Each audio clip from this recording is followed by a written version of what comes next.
ಪ್ರಜ್ವಲ್ ರೇವಣ್ಣ ಪ್ರಕರಣ SIT notice ಬಗ್ಗೆ Prajwal Revanna first reaction ಮಾಡಿದ್ದಾರೆ ತಮ್ಮ ಸಾಮಾಜಿಕ ಜಾಲತಾಣದಲ್ಲಿ, ಸೋಷಿಯಲ್ ಮೀಡಿಯಾದಲ್ಲಿ, ಟ್ವಿಟರ್ನಲ್ಲಿ ಅವರು ಮಾಡಿರುವಂಥ ಪೋಸ್ಟ್ ಇದು. ವಿಚಾರಣೆಗೆ ಹಾಜರಾಗಲು ನಾನು ಬೆಂಗಳೂರಿನಲ್ಲಿ ಇಲ್ಲದ ಕಾರಣ ನಾನು ನನ್ನ ವಕೀಲರ ಮೂಲಕ ಸಿಐಡಿ ಬೆಂಗಳೂರಿಗೆ ವಿಶೇಷ ಪೊಲೀಸ್ ತನಿಖಾ ತಂಡಕ್ಕೆ ಮನವಿಯನ್ನ ಮಾಡಿದ್ದೇನೆ.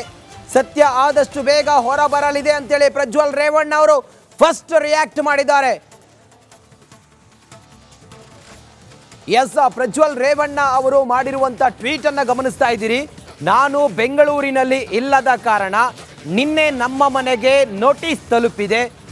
ನಾನು ಬೆಂಗಳೂರಿನಲ್ಲಿಲ್ಲ, ನಾನು ಪ್ರವಾಸದ ನಿಮಿತ್ತ ಹೊರಗಡೆ ಇರುವ ಕಾರಣ ನಾನು ಕಾಲಾವಕಾಶವನ್ನು ಕೇಳಿದ್ದೇನೆ ತನಿಖೆಗೆ ವಿಚಾರಣೆಗೆ ಹಾಜರಾಗೋದಕ್ಕೆ ಅನ್ನೋದನ್ನ ಪ್ರಜ್ವಲ್ ರೇವಣ್ಣ ತಮ್ಮ ವಕೀಲರ ಮೂಲಕ ತನಿಖಾಧಿಕಾರಿಗಳಿಗೆ ಪತ್ರವನ್ನು ಬರೆದಿದ್ದಾರೆ. ಅದಾಗಿಯೂ ಕೂಡ ಪ್ರಜ್ವಲ್ ರೇವಣ್ಣ ಫಸ್ಟ್ ರಿಯಾಕ್ಟ್ ಮಾಡಿದ್ದಾರೆ ತಮ್ಮ ಸಾಮಾಜಿಕ ಜಾಲತಾಣದ ಮೂಲಕ, ಟ್ವಿಟರ್ನ ಮೂಲಕ. ಏನಂತ ಹೇಳಿದ್ದಾರೆ? ವಿಚಾರಣೆಗೆ ಹಾಜರಾಗಲು ನಾನು ಬೆಂಗಳೂರಿನಲ್ಲಿ ಇಲ್ಲದ ಕಾರಣ ನಾನು ನನ್ನ ವಕೀಲರ ಮೂಲಕ ಸಿಐಡಿ ವಿಶೇಷ ತನಿಖಾ ತಂಡಕ್ಕೆ ಬೆಂಗಳೂರಿಗೆ ಮನವಿ ಮಾಡಿದ್ದೇನೆ. ಸತ್ಯ ಆದಷ್ಟು ಬೇಗ ಹೊರಬರಲಿದೆ ಅಂತೇಳಿ ಪ್ರಜ್ವಲ್ ರೇವಣ್ಣ ಅವರು ಫಸ್ಟ್ ರಿಯಾಕ್ಟ್ ಮಾಡಿದ್ದಾರೆ. ತಮ್ಮ ಮೇಲೆ ಬಂದಿರುವಂಥ ಆರೋಪ, ಈ ಸೆಕ್ಸ್ ಸ್ಕ್ಯಾಂಡಲ್ನಲ್ಲಿ ಪ್ರಜ್ವಲ್ ರೇವಣ್ಣ ಅವರು ಭಾಗಿಯಾಗಿದ್ದಾರೆ ಅನ್ನುವ ಆರೋಪ, ಇದೆಲ್ಲದಕ್ಕೂ ಕೂಡ ಪ್ರಜ್ವಲ್ ರೇವಣ್ಣ ಮೊದಲ ಬಾರಿಗೆ ವಕೀಲರ ಮೂಲಕ ಸಿಐಡಿ ತಂಡಕ್ಕೆ, ವಿಶೇಷ ಪೊಲೀಸ್ ತಂಡಕ್ಕೆ ಈಗ ಮನವಿಯನ್ನ ಮಾಡಿಕೊಂಡಿದ್ದಾರೆ. 24 ಗಂಟೆಯ ಒಳಗೆ ನೀವು ವಿಚಾರಣೆಗೆ ಹಾಜರಾಗಬೇಕು ಅಂತೇಳಿ ನೋಟಿಸ್ ಅನ್ನ ಕೊಟ್ಟ ಹಿನ್ನೆಲೆಯಲ್ಲಿ ವಕೀಲರ ಮೂಲಕ ಪ್ರಜ್ವಲ್ ರೇವಣ್ಣ ಪತ್ರವನ್ನ ಬರೆಯೋದ್ರ ಜೊತೆಗೆ ತಮ್ಮ ಸಾಮಾಜಿಕ ಜಾಲತಾಣದಲ್ಲಿ, ಟ್ವಿಟರ್ನಲ್ಲಿ ಈ ರೀತಿಯಾಗಿ ಫಸ್ಟ್ ರಿಯಾಕ್ಟ್ ಮಾಡಿದ್ದಾರೆ. ವಕೀಲರ ಮೂಲಕ ನಾನು ಇದಕ್ಕೆ ಪ್ರತಿಕ್ರಿಯೆಯನ್ನು ಕೊಟ್ಟಿದ್ದೇನೆ, ನನಗೆ ತಲುಪಿದೆ, ನೋಟಿಸ್ ಕೊಟ್ಟಿದ್ದೆ. ನಡಿ ಈಗ ಶುರು ಮಾಡೋಣ. ಕೇಸರಿಯಿಂದ ಮನೋಲ್ಲಾಸ ಮನಸ್ಸು ಮತ್ತೇರಿ ಕುಣಿದಾಡಿದೆ ನೋಡು, ಮನಸ್ಸು ಮತ್ತೇರಿ ಕುಣಿದಾಡಿದೆ ನೋಡು.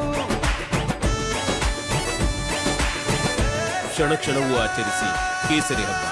ವಿಮಲ್ ಬಾಯಲ್ಲಿ ಹೇಳಿ ಕೇಸರಿ ಇರೋದು ಸಮಯಾವಕಾಶ ಬೇಕು, ನಾನು ಹೊರದೇಶದಲ್ಲಿರೋದ್ರಿಂದ ವಾಪಸ್ ಬರೋದಕ್ಕೆ ಅನ್ನೋದು 7 ದಿನ ಕಾಲಾವಕಾಶ ಬೇಕು ಅಂತೇಳಿ ವಕೀಲರ ಮೂಲಕ ವಿಶೇಷ ಪೊಲೀಸ್ ತಂಡಕ್ಕೆ ಈಗ ಮನವಿಯನ್ನ ಮಾಡಿಕೊಂಡಿದ್ದಾರೆ ಪ್ರಜ್ವಲ್ ರೇವಣ್ಣ. ಫಸ್ಟ್ ರಿಯಾಕ್ಷನ್ ಸಾಮಾಜಿಕ ಜಾಲತಾಣದಲ್ಲಿ ಪ್ರಜ್ವಲ್ ರೇವಣ್ಣ ಮಾಡಿರುವಂಥ ಟ್ವೀಟ್ ಅನ್ನು ಗಮನಿಸ್ತಾ ಇದ್ದೀರಿ.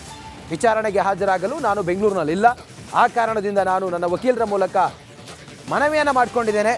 ಸತ್ಯ ಆದಷ್ಟು ಬೇಗ ಹೊರಗಡೆ ಬರುತ್ತೆ ಅಂತೇಳಿ ಪ್ರಜ್ವಲ್ ರೇವಣ್ಣ ಮಾಡಿರುವಂಥ ಟ್ವೀಟ್ ಇದು. ಸತ್ಯ ಆದಷ್ಟು ಬೇಗ ಎಲ್ರಿಗೂ ಕೂಡ ಗೊತ್ತಾಗುತ್ತೆ ಅಂತೇಳಿ ಪ್ರಜ್ವಲ್ ರೇವಣ್ಣ ಹೇಳಿದ್ದಾರೆ.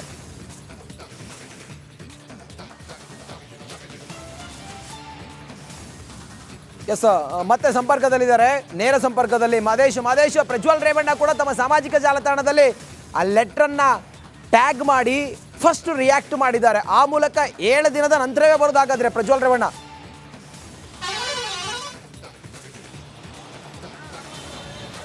ಖಂಡಿತ ರಂಜಿತ್, ಈಗಾಗಲೇ ಈ ಒಂದು ವಿಚಾರಕ್ಕೆ ಸಂಬಂಧಪಟ್ಟಂತೆ ಪ್ರಜ್ವಲ್ ರೇವಣ್ಣ ಅವರ ವಿರುದ್ಧ ಸಾಕಷ್ಟು ಆರೋಪಗಳು ಕೇಳಿಬಂದಿತ್ತು, ಪ್ರತ್ಯಾರೋಪಗಳು ಕೇಳಿಬಂದಿತ್ತು. ಜೊತೆಗೆ ಬಿಜೆಪಿ ನಾಯಕರೊಬ್ಬರ, ಬಿಜೆಪಿ ಮುಖಂಡರೊಬ್ಬರ ಹೆಸರು ಕೂಡ ಇದರಲ್ಲಿ ಸಾಕಷ್ಟು ತಳುಕುಬಳಕಾಗಿತ್ತು. ಜೊತೆಗೆ ಅವರ ಕಾರು ಚಾಲಕರೇ ಮುಂದೆ ಬಂದು ಒಂದಷ್ಟು ವಿಡಿಯೋನ ಮಾಡಿ ಇದಕ್ಕೆ ಸಂಬಂಧಪಟ್ಟಂತೆ ಒಂದಷ್ಟು ನೇರ ಆರೋಪಗಳನ್ನು ಮಾಡಿದ್ರು. ಜೊತೆಗೆ ಪೆನ್ ಡ್ರೈವ್ ಅನ್ನ ತಾವೇ ಅವರ ಮೊಬೈಲ್ನಿಂದ ಒಂದಷ್ಟು ವಿಡಿಯೋಗಳನ್ನ ಕಾಪಿ ಮಾಡ್ಕೊಂಡಿದ್ದಾಗಿ ಹೇಳಿಕೆಯನ್ನ ಕೂಡ ನೀಡಿದ್ರು. ಎಸ್ಐಟಿ ಮುಂದೆ ಕೂಡ ಈ ಒಂದು ವಿಚಾರಕ್ಕೆ ಸಂಬಂಧಪಟ್ಟಂತೆ ಹಲವು ವಿಚಾರಗಳನ್ನ ಕಾರ್ತಿಕ್ ಅಂದ್ರೆ ಪ್ರಜ್ವಲ್ ರೇವಣ್ಣ ಅವರ ಕಾರು ಚಾಲಕ, ಮಾಜಿ ಕಾರು ಚಾಲಕ ಒಂದಷ್ಟು ವಿಚಾರಗಳನ್ನ ಹೇಳಿಕೆ ನೀಡುವಂತ ಕೆಲಸವನ್ನು ಮಾಡಿದ್ರು. ಇಲ್ಲಿವರೆಗೂ ಕೂಡ ಇಷ್ಟು ದಿನಗಳ ಕಾಲ ಅಂದ್ರೆ ಪ್ರಕರಣ ಹೊರಬಂದು 3 ರಿಂದ 4 ದಿನಗಳಾಯಿತು. ಇವತ್ತಿನವರೆಗೂ ಕೂಡ ಪ್ರಜ್ವಲ್ ರೇವಣ್ಣ ಯಾವುದೇ ರೀತಿಯಾದಂತಹ ರಿಯಾಕ್ಷನ್ ಮಾಡಿರಲಿಲ್ಲ. ಜೊತೆಗೆ ಜರ್ಮನಿಗೆ ಹೋಗಿರೋದ್ರಿಂದ ಅವರು ಅಬ್ಸ್ಕೆಂಡ್ ಆಗಿದ್ದಾರೆ, ಜೊತೆಗೆ ತಲೆ ತಪ್ಪಿಸಿಕೊಂಡಿದ್ದಾರೆ ಅನ್ನುವಂಥ ಒಂದಷ್ಟು ಚರ್ಚೆಗಳು ಕೂಡ ಆಗ್ತಿತ್ತು. ಈ ಒಂದು ವಿಚಾರದ ಬಗ್ಗೆ ಮೊಟ್ಟ ಮೊದಲ ಬಾರಿಗೆ ಪ್ರಜ್ವಲ್ ರೇವಣ್ಣ ಸೋಷಿಯಲ್ ಮೀಡಿಯಾದ ಮೂಲಕ ಫಸ್ಟ್ ರಿಯಾಕ್ಷನ್ ಮಾಡಿದ್ದಾರೆ. ಎಲ್ಲೋ ಒಂದ್ ಕಡೆ ತನಿಖೆಗೆ ತಮ್ಮ ಮೇಲೆ ಬಂದಿರುವಂತಹ ಆರೋಪಿಗಳಿಗೆ ಎದುರು ಕೊಡೋದಕ್ಕೆ ಅಂದ್ರೆ ಎದುರಿಸೋದಕ್ಕೆ ಎಲ್ಲ ರೀತಿಯಾದಂಥ ಸಿದ್ಧತೆಯನ್ನ ಪ್ರಜ್ವಲ್ ರೇವಣ್ಣ ಅವರು ಮಾಡ್ಕೊಂಡಿದ್ದಾರೆ ಅನ್ನೋಂಥ ಒಂದಷ್ಟು ಅನುಮಾನಗಳು ಕೂಡ ಇಲ್ಲಿ ಮೂಡುತ್ತೆ. ಯಾಕಂದ್ರೆ ಇವತ್ತಿನವರೆಗೂ ಕೂಡ ಯಾವುದೇ ರೀತಿಯಾದಂಥ ರಿಯಾಕ್ಷನ್ ಪ್ರಜ್ವಲ್ ರೇವಣ್ಣ ಅವರ ಕಡೆ ಬಂದಿರಲಿಲ್ಲ. ಜೊತೆಗೆ ಅವರ ಕುಟುಂಬಸ್ಥರು ಒಂದಷ್ಟು ಹೇಳಿಕೆಗಳನ್ನು ನೀಡುತ್ತಿದ್ರು. SIT ತನಿಖೆ ಆಗಿದೆ, ಏನೆಲ್ಲ ಆಗ್ತಿದೆ ಅದು ತನಿಖೆ ನಂತರ ಹೊರಬರಲಿದೆ ಅಂತೇಳಿ ಹೇಳ್ತಿದ್ರು. ಆದ್ರೆ ಪ್ರಜ್ವಲ್ ರೇವಣ್ಣ ಇದೇ ಒಂದು ವಿಚಾರಕ್ಕೆ ಸಂಬಂಧಪಟ್ಟಂತೆ ಮೊಟ್ಟ ಮೊದಲ ಬಾರಿಗೆ ಈಗ ರಿಯಾಕ್ಟ್ ಮಾಡುವಂತ ಕೆಲಸವನ್ನು ಮಾಡಿದ್ದಾರೆ. ಸದ್ಯಕ್ಕೆ 7 ದಿನಗಳ ಕಾಲ ಕಾಲಾವಕಾಶವನ್ನ ಕೋರಿದ್ದಾರೆ. 7 ದಿನ ಆದ್ಮೇಲೆ ನಿಜವಾಗ್ಲೂ ಕೂಡ ಪ್ರಜ್ವಲ್ ರೇವಣ್ಣ ಬಂದು ಥ್ಯಾಂಕ್ ಯು ಮಾದೇಶ್ ನಿಮ್ಮೆಲ್ಲ ಮಾಹಿತಿಗಾಗಿ.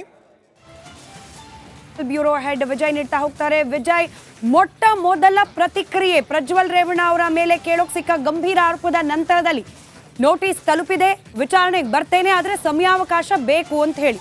ಸೊ ಯಾವ ರೀತಿ ಅರ್ಥ ಮಾಡ್ಕೊಳ್ಬಹುದು ಈ ಪ್ರತಿಕ್ರಿಯೆಯನ್ನು?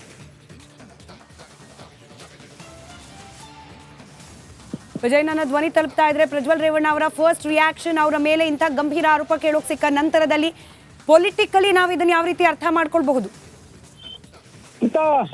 ಇದೇ ಮೊದಲ ಬಾರಿಗೆ ಪ್ರಜ್ವಲ್ ರೇವಣ್ಣ ಏನು ಸಾಮಾಜಿಕ ಜಾಲತಾಣದಲ್ಲಿ ಮಾಹಿತಿಯನ್ನ ಕೊಟ್ಟಿರುವಂತದ್ದು, ಬಹಳ ಪ್ರಮುಖವಾಗಿ ಸಮಯವನ್ನ ಕೋರಿರುವಂತದ್ದು. ಅಂದ್ರೆ ವಿದೇಶದಿಂದ ಇನ್ನೂ ಕೂಡ ಬರುವಂತದ್ದು ತಡ ಆಗುತ್ತೆ ಅಂತ ಒಂದು ಬಹಳ ಸ್ಪಷ್ಟ ಸಂದೇಶವನ್ನ ಕೊಟ್ಟಿರುವಂತದ್ದು.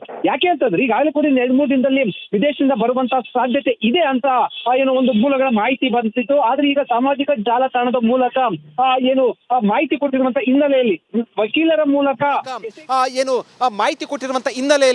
ವಕೀಲರ ಮೂಲಕ SIT ತಂಡಕ್ಕೆ ಮಾಹಿತಿಯನ್ನು ಕೊಟ್ಟಿರುವಂಥದ್ದು. ಇನ್ನು ಸ್ವಲ್ಪ ದಿನ ತಡ ಆಗುತ್ತೆ, ಸಮಯಾವಕಾಶ ಬೇಕು ಅಂತ. ಇದರ ಅರ್ಥ ತಕ್ಷಣಕ್ಕೆ ಹಾಜರಾಗುವಂಥದ್ದು ಅನುಮಾನ ಅಂತ ಅನ್ನೋದು ಕೂಡ ಒಂದು ಸಂದೇಶವನ್ನು ಕೊಟ್ಟಿರುವಂಥದ್ದು. ತಕ್ಷಣಕ್ಕೆ ಹೊರ ದೇಶದಲ್ಲಿರುವಂಥ ಪ್ರಜ್ವಲ್ ರೇವಣ್ಣ ಅವರು ಏನು ಸದ್ಯಕ್ಕೆ ಬೆಂಗಳೂರಿಗೆ ಅಥವಾ ರಾಜ್ಯಕ್ಕೆ ಆಗಮಿಸುವಂಥ ಸಾಧ್ಯತೆ ಇಲ್ಲ ಅನ್ನುವಂಥ ಸಂದೇಶವನ್ನು ಕೊಟ್ಟಿರುವಂಥದ್ದು. ನಮಗೆ ಬಂದ ಮೂಲಗಳ ಮಾಹಿತಿ ಪ್ರಕಾರ ಕಾನೂನು ತಜ್ಞರ ಜೊತೆ ಸಮಾಲೋಚನೆ ಇರುವಂಥದ್ದು.